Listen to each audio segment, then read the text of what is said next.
Bonsoir. Qu'en est-il du projet d'implantation des gens du voyage proche de Magère?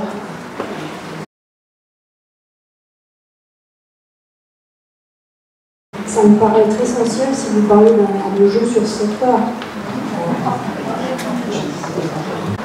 Je pense avoir répondu. Les gens du voyage. Les gens du voyage. Ah, les gens du voyage.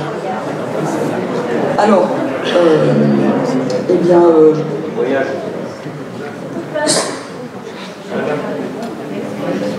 Madame. Monsieur commence à me connaître, parce que je viens à toutes les réunions où je désespère d'avoir la rue marquée avec un 50, vu que c'est très dangereux. Vous savez que la sortie de la Léthière-du est très dangereuse. Ça fait 28 ans que j'y habite, que je vais à toutes les réunions. Et j'ai toujours rien. On avait marqué ce jour-là une fois sortie dangereuse à la Léthière-2. C'est très dangereux. Ça a été reconnu. Il n'y a toujours rien de fait. On avait dit dernièrement qu'on allait mettre 50 par terre, 30, qu'importe. Ça a été marqué partout, sauf chez nous. Ça devient désespérant. Alors c'est la dernière fois que je viens, parce que j'en peux plus. Ça ne se concrétise pas. L'herbe, il la pousse, il la coupe juste un petit peu. On voit, elle pousse plus loin. On ne voit pas les voitures arriver. C'est très dangereux. Je vous en supplie. Prenez ma demande en considération, parce que ça fait quand même très longtemps que je viens pour essayer d'avoir... c'est très dangereux, faites quelque chose, parce que c'est plus vivable de sortir de là, surtout de l'herbe qui ne coupe pas. Il coupe juste un petit peu, mais après l'autre elle est haute, on ne voit pas arriver les voitures qui vont très vite. Voilà, c'est tout. Je vous remercie si vous pouvez faire quelque chose. Effectivement, vous aviez déjà Ça fait moins 3 fois parlé de ça. 3 fois qu'elle pose la même question. Ouais, mais voilà. Il faut, dans le cadre de ville apaisée, je ne sais pas, je peux laisser la parole à ma collègue. C'est aussi une route qui doit être départementale. Donc est-ce qu'il faut en faire un ralentisseur? C'est vrai que je suis revenue récemment en voiture, parce que je fais beaucoup de vélo, mais je suis revenue en voiture. J'ai pris la route pour me rendre compte. Alors, pour moi, le carrefour...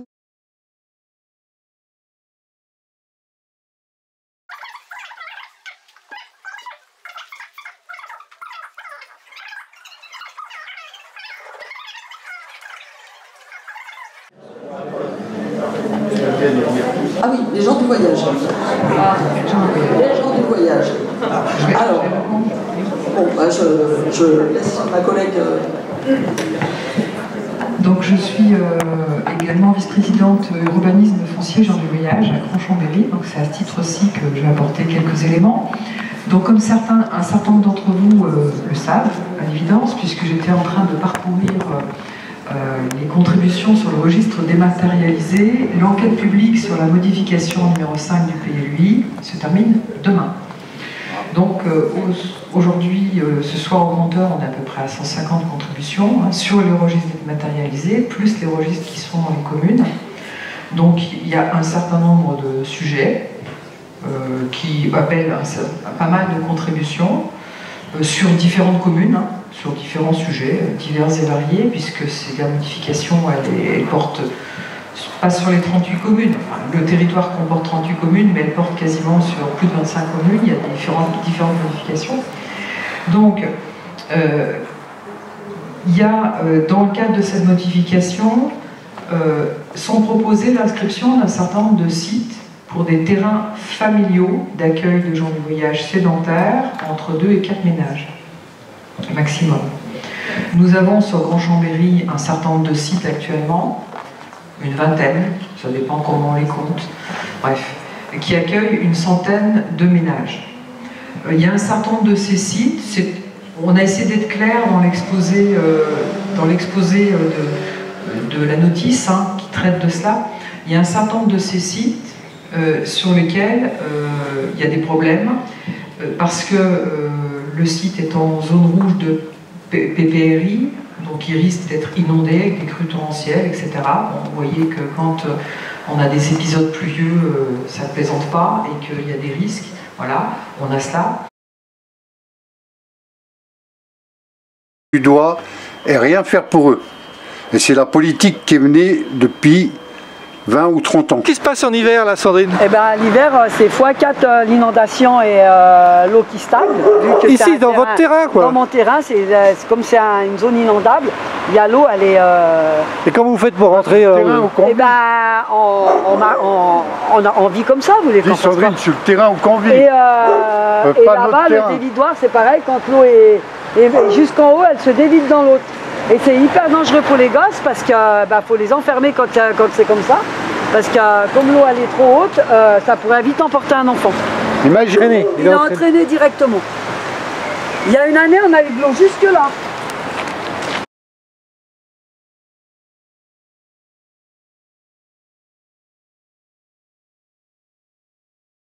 On a des sites qu'on doit traiter et requalifier parce qu'il y a un certain nombre de problèmes qui se posent dessus. On a des sites qui sont dans des zones d'aménagement, par exemple du côté de Cassines, dans la ZAC Cassines, avec donc des personnes qui sont dessus, qui sont à loger, et on a des sites donc, qui sont effectivement avec des gros problèmes, on va dire, environnementaux, etc. Donc,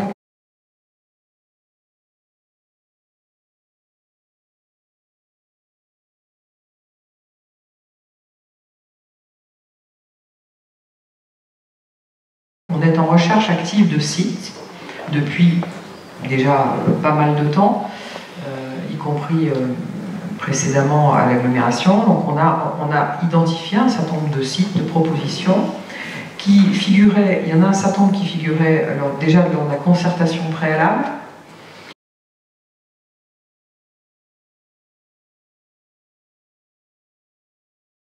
Alors au niveau de Bissy, lors de la concertation préalable, il y a eu une pétition qui est arrivée, mais qui est arrivée hors délai par rapport à la concertation.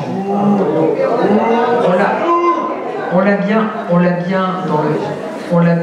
Non, s'il vous plaît. Quand je dis qu'elle est arrivée hors délai, on n'a pas pu la prendre en compte dans le bilan de la concertation préalable qu'on est tenu de faire. On a une date de début, une date de fin, donc elle n'apparaît pas dans le bilan de la concertation préalable, on l'a bien en tête évidemment. Et donc là, effectivement, la proposition de site, il y en a un certain nombre sur Chambéry, il y en a plusieurs qui sont identifiés, il y en a plusieurs sur l'agglomération. Donc, on a décidé d'aller vers des petits terrains qui soient d'entre 2 et 4 ménages, parce que sur les grands terrains, on a un certain nombre de difficultés à maîtriser l'évolution. Donc voilà. Donc on va voir à l'issue de la clôture de l'enquête publique, qui est demain, on va faire le bilan, là, de cette enquête publique, les diverses observations, contributions qui apparaissent, et notamment la pétition au sujet de Bissy, puisque là, elle est dans l'enquête publique. On pourra la prendre en compte dans le bilan de la concertation préalable. Et à partir de ça, on va prendre les observations de l'enquête publique. Il y a le rapport de la commission d'enquête qui va être fait dans un mois et demi à peu près, et nous le remettre dans le courant de l'été. Et il y a les avis des personnes publiques associées. Donc à partir de ces 3 matériaux, on va examiner tout cela pour toutes les observations qu'elles concernent des OAP. On a des secteurs où il y a des observations assez importantes sur des modifications, sur des orientations d'aménagement et de programmation. On a d'autres secteurs où il y a des observations sur tout à fait autre chose, sur des reclassements en zone agricole. On va examiner tout cela posément d'ici la fin de l'année, puisque ensuite l'objectif, et on va finaliser le projet en le modifiant, en l'amendant, en prenant en compte tout parti du rapport de la commission d'enquête et notamment des réserves qu'on doit lever éventuellement dans ce rapport de commission d'enquête. tout ou partie des observations donc, du public et également des observations des personnes publiques associées. Les personnes publiques associées, c'est l'État, le département, l'autorité environnementale, les chambres d'agriculture notamment, etc. etc. Bon. Sur le fond, il faut savoir que de toute façon, on a des obligations d'accueil, globalement.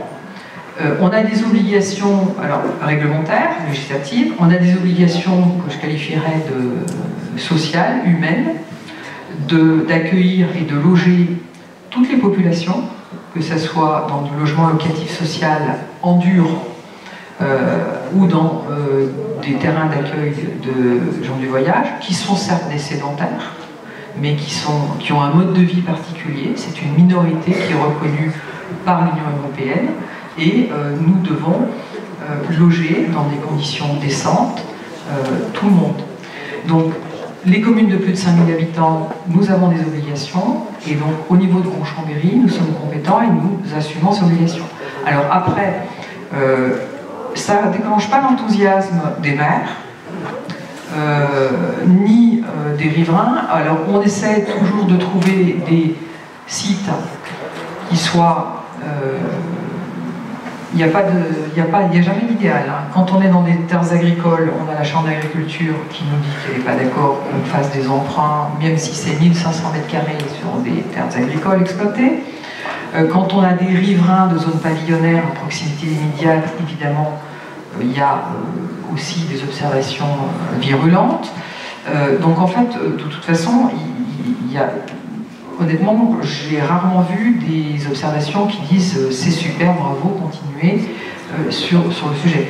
Mais il va falloir qu'à l'issue de cette modification qu'on va approuver en fin d'année, qu'on trouve et qu'on inscrive un certain nombre de terrains, qu'on puisse voir comment on peut les aménager et les maîtriser et les gérer dans la durée, avec donc un nombre d'aménages accueillis en faible quantité, avec des unités bien bordées, etc. etc. Voilà, donc à suivre.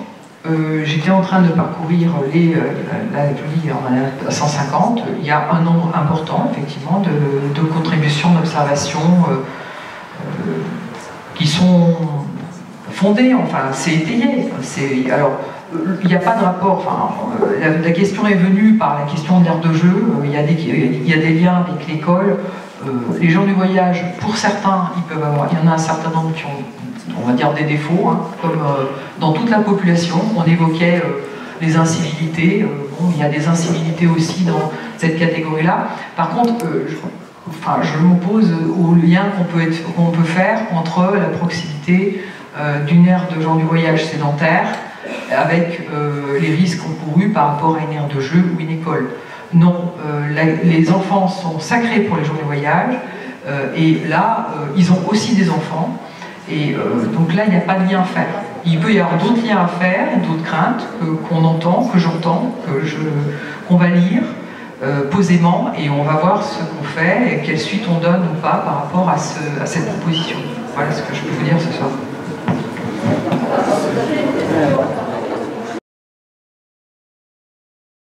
Est-ce que ça n'a pas dévalué le patrimoine immobilier, notamment le prix du château, et ça ne vous préoccupe pas? Parce que c'est quand même une recette fiscale pour la mairie de Chambéry. Et est-ce qu'il paye une taxe foncière? Alors, juste un petit mot parce que j'ai... Ah bah... Moi j'ai une question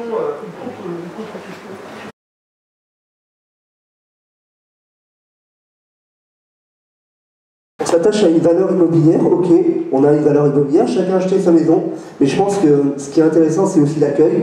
Des gens qui se situent dans une caravane, ils ont peut-être envie de changer de vie et trouver un autre moyen, je sais pas. Donc c'est juste ça, c'est juste une contre-réflexion, voilà. Merci. C'est du blabla, parce qu'en fait, qui c'est qui va aller acheter quelque chose à côté des aires de gens de voyage?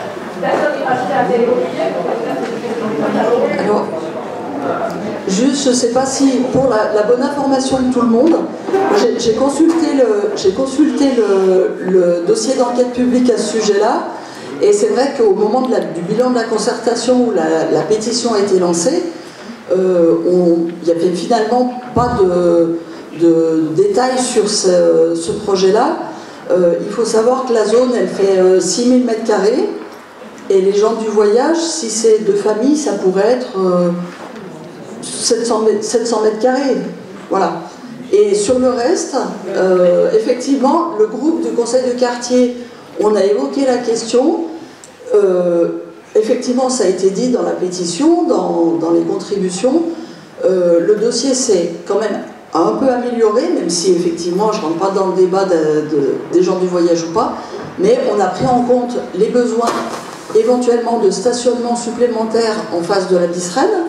Et puis, il y a des projets, je vous parlais de l'aire de jeu à long terme, de l'équipement de la plaine de Magère à long terme, où il pourrait y avoir des jeux, des équipements un peu plus conséquents, et pourquoi pas là-bas, il y a eu des demandes.